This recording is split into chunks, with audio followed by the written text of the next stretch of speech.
K-pop Demon Hunters' golden girl is Rumi. At the center of the global phenomenon is a hero defined by her heart and soul. For fans of K-pop Demon Hunters, the animated blockbuster that's shattered streaming records worldwide, it's almost impossible to imagine the hero Rumi sounding any other way than exactly as she does. But for voice actor Arden Cho, stepping into the role of K-pop girl group HUNTR/X's lead vocalist and demon slayer wasn't a given. I actually auditioned for Rumi's parental figure, Celine, and when it came back as Rumi, I didn't know if I'd be right for it. Like, am I cool enough to be Rumi? Cho remembers. It was her first time doing voice work for a feature film, and the anxiety was real. There was definitely nerves and uncertainty. I also felt a lot of pressure, because Rumi was the #1 idol. She's a star, she says. I just felt like I had to be perfect. Of course, Cho, the former teen Wolf star, who has also acted in the series Partner, Track and the live-action adaptation of Avatar, The Last Airbender, brings Rumi to life with razor-sharp wit, an infectious sense of humor, and powerful vulnerability. As it turns out, her worry about getting things perfect prepared her immeasurably for the role. The real heart of Rumi isn't faultlessness. It's the impossible weight of trying to be immaculate even when reality is a bit trickier. She has to hide her flaws, and she has to be perfect. She has to be the leader. She has to be good at everything. And I feel like this is a very cultural thing. I feel like I grew up with similar pressures.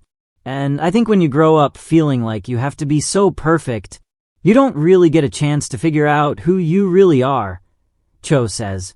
Rumi's fighting to figure that out for herself. In the film, conceived by Maggie Kong and directed by Kong and Chris Applehands, Rumi has a profound point of difference from her fellow bandmates, one that she has to conceal from those closest to her. She has demon heritage herself, though she hides in plain sight as one of the world's biggest K-pop stars. Rumi carries a hidden lineage. On one side of her family, she descends from the same otherworldly predators that she and her bandmates, Mira and Zoe, have been trained to fight. She spends most of her life working really hard to cure herself of this thing that she's ashamed of, which is admirable but also sad, says Applehands. Ultimately, Rumi is able to harness her secret into a strength. We were very intrigued by the idea of inner demons because it's something that I think everybody has. It's that little voice in your head that is telling you negative things when you don't really want to hear it. And it never goes away. It's just always going to be there. The idea of Rumi having her inner demon be an actual demon was a really interesting idea, says Kong.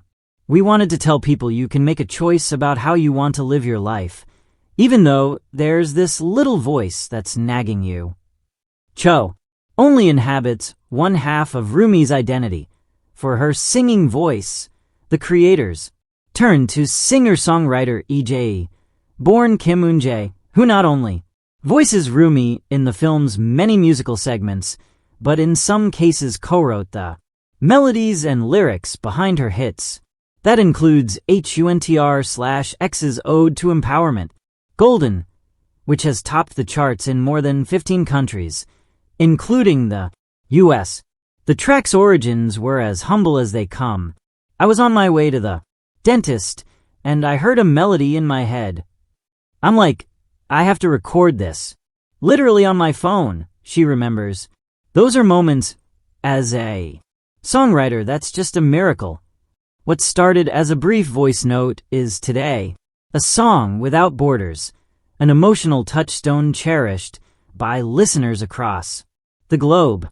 When I'm on my TikTok and I see people who I don't know in there, home singing songs that we wrote, there's nothing that can explain it. I feel connected to people I don't know.